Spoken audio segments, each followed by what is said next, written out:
Hi, Jeffy Gear, Common Folk Self-Reliance. Today I was talking to somebody about cold weather gear and keeping your feet warm. And there are a lot of videos out there about keeping your feet warm, but I specifically told them that I really enjoy my S Airforce Extreme Cold Weather Mukluks. They told me they couldn't find out a lot about them, so I thought, man, maybe today I just take a few minutes out to explain them. There are videos out there talking about the difference between wet cold and dry cold. I learned a lot about that from learning from Morris Kahansky up at Karamat Wilderness Ways last February. We all know that wet cold is above 20 degrees Fahrenheit and dry cold is colder than that.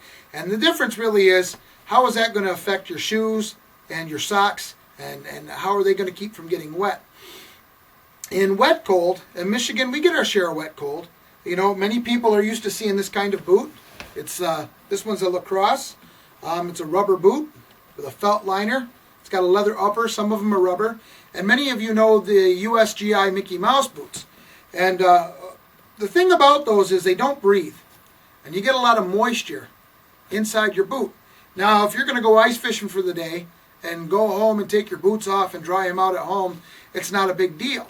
But if you're going to go trekking or camping in the wintertime for any amount of time, you don't always have the luxury of being able to get the moisture out of your boot without wiping it down. So, mukluks are a type of shoe worn in the north. Imagine the people in northern Canada, the Inuit Indians and things like that, taking and making a moccasin out of caribou hide and filling it with rabbit fur or whatever kind of fur on the inside. And the thing about that is, as they walk, the moisture is able to leave their foot. Now, like I said, you wouldn't use these in wet cold because they'd be saturated with water by the end of your first 15 minutes. But in dry cold, there's no water getting in. And it's so cold that all of the moisture is actually leaving. And you can even sometimes see frozen moisture on the outside of the boot, and it's not on your foot. So, specifically the USGI Mukluk, the reason we talk about it is because it's affordable. I've seen these go anywhere from $20 to $70, depending on condition. They're green. They've got a rubber bottom. Be careful to make sure that nobody's sprayed rubber over the top or any kind of sealant.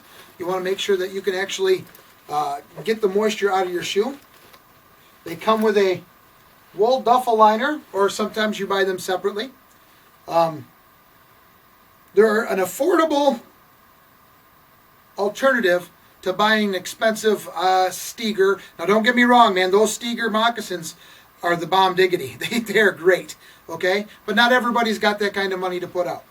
So, for those of you at home, I don't want to say on a budget, but who are more frugal, this is a viable option. You can get these at Army Surplus. You can find them online. When we talk about sizing, this is a large. A large is a 10-11. Now, that fits a 10-11 foot with lots of room. Okay, that's oversized. So that would make an extra large a 12 and 13, and I believe that's the biggest they make them. It would make a large an 8 or 9, and a 6 and 7, or excuse me, a medium would be an 8 and a 9, and a 6 and 7 would be a small. Now, in these, you have room to put on 2 or 3 pairs of wool socks. You know, if I'm a 10, I've been able to fit 3 pairs of wool socks and my liner on.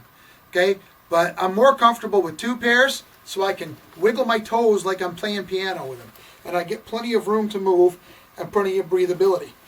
You do not want to constrict the foot. If you constrict blood flow to the foot and you crush your insulation so you're not trapping air, you're just going to get cold. It doesn't matter what boot you're wearing.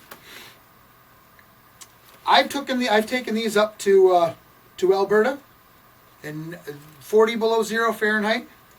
I wore these the whole trip up there, 8 days in the bush. You know, you get a little cold on the end of your toes just like you would any boot when you're immobile, but I was comfortable.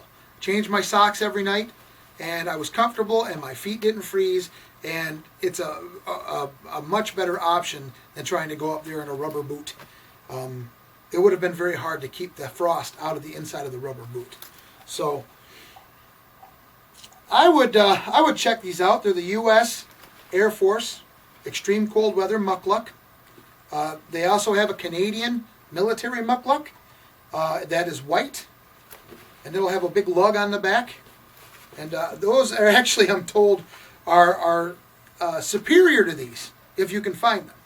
I've told you pricing, so that's all there is to I know about the mukluk, other than they're comfortable and they feel like a slipper when I'm walking around in the wilderness. So, safe journeys.